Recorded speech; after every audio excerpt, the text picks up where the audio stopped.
নমস্কার বন্ধুরা, সবাইকে স্বাগত জানাচ্ছি আরও একটি নতুন ভিডিওতে। আজকে যে ভিডিওটা শুরু করতে যাচ্ছি সেটা হচ্ছে আমার বোনের বিয়ের বউ ভাতের ভিডিও। তা অনেক দিন পরে বউ ভাতের ভিডিওটা এডিট করতে বসলাম, এত লেজি লাগে ভিডিও এডিট করতে বসলে। যাই হোক, এই যে আমরা কিন্তু সেজে গুজে একদম কাছা বেঁধে যারে বলে বেরিয়ে পড়ছি। আর এই যে এখন আমরা সবাই মিলে গাড়িতে উঠে পড়ছি। বেশি মানুষ যাব না, হাইসে যাব, তাই যে সবাই মোটামুটি রেডি হয়ে উঠে পড়ছি গাড়িতে যাওয়ার উদ্দেশ্যে। আর এদিকে সবাই একটু ক্লিপ করে নিয়ে নিলাম, নিয়ে এই যে এখন সবাই মিলে যাত্রা শুরু করব। তা সবাই একটু আমাদের জন্য আশীর্বাদ করবেন, যাত্রার জন্য শুভ হয়েছিল।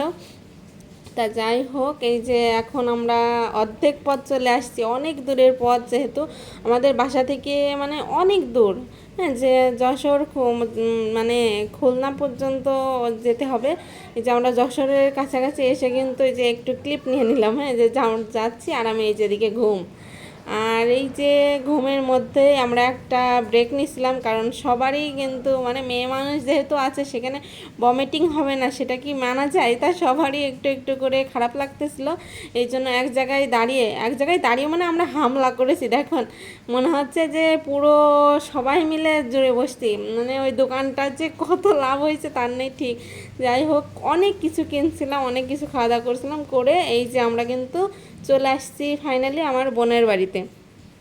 আর বোনের বাড়িতে এসে যে বোনের সাথে একটু ক্লিপ নিয়ে নিলাম। বোনকে কিন্তু খুব দারুণ লাগছে, সবাই একটু কমেন্ট করে জানাবেন আমার বোনকে কেমন লাগছে। ওর সামনে আমাকে ফিকে লাগছে যাকে বলে। যাই হোক, ওকে তো অবশ্যই ভালো লাগার দরকার, কারণ ওর দিন আজকে। তা ওকে যে আমরা সবাই নিয়ে একটু ছবি টবি তুললাম। আর এখানে বসেছে আমাদের গল্পের আসর যাকে বলে, এই যে আমাদের দিদি, বড় দিদি, আর সবাই মিলে আমরা গল্প করতেছি। আর একটু এই যে আপনাদেরকে একটু আমার বোনের বাড়িটাও একটু ঘুরিয়ে ঘুরিয়ে দেখাবো। এই যে এইটা ঘর, বোনের ঘর।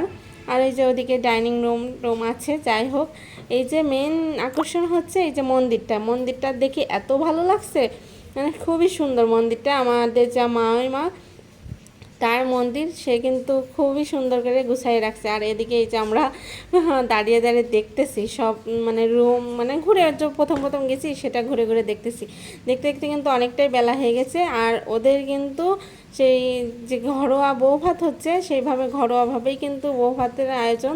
সেই ঘরোয়া বউ ভাতে ভাত কাপড়ের দায়িত্ব নেবে আমার ভাই আমার বোনের জন্য। এই যে এখানে কিন্তু সব রেডি। এখন আমরা সবাই হাসাহাসি আর কি করতেছি, যে খাওয়া দাওয়া নিয়ে আর কি আহ্লাদ করতেছি। আর ছেলেপিলে ওদিকে নিজেদের মনের মতন দেখেন খাটের উপরে উঠে কি করতেছে। এখন এই যে ওর বউ ভাতটা যাকে যেই মেয়ের উদ্দেশ্যে আসছিলাম সেটা শুরু হয়ে গেল। আমরা একটু ক্লিপ নিলাম, নিয়ে ওরা যে অনেক বেলা হয়ে গেছিলো। তা ওরা যে রিচুয়ালটা শেষ করে এরপরে কিন্তু আমাদের খাওয়া দাওয়ার পালা। এই যে এদিকে কিন্তু বাচ্চা পার্টিদের যারা বয়স্ক আছে তাদেরকে বসিয়ে দেওয়া হয়েছে, যে ওরা আগে খাওয়া দাওয়া করে নিক, তারপরে হচ্ছে আমরা যাই যেগুলো বয়স্ক আছি সবাই খেতে বসবো। তাই যে এরা খাওয়া দাওয়া করতেছে, এরপরে কিন্তু আমাদের ব্যাচ বসবে। আর আমরা যেখানে যে কয়জন বসে সেই কয়জন হা হা হি করে খাওয়া দাওয়া করবো, এটাই হবে। তাই যে আমরা যেগুলো সবাই মিলে একসাথে বসছি। একটা মজার ইনসিডেন্ট হয়েছে, ওই পাশে একজনের চেয়ার ভেঙে পড়ে গেছে, সেটা তো আমি ক্লিপ ধরতে পারি না, কিন্তু এত হাসাহাসি হয়েছিল। এই যে বলতে বলতে কিন্তু আমাদের খাওয়া দাওয়া শেষ, এখন যাবার পালা। তা বোনকে এই যে টাটা বাই বাই করে চলে যাব। তা ভিডিওটা কেমন লাগলো সবাই একটু কমেন্ট করে জানাবেন, আর ওকে অবশ্যই আশীর্বাদ করবেন। টাটা।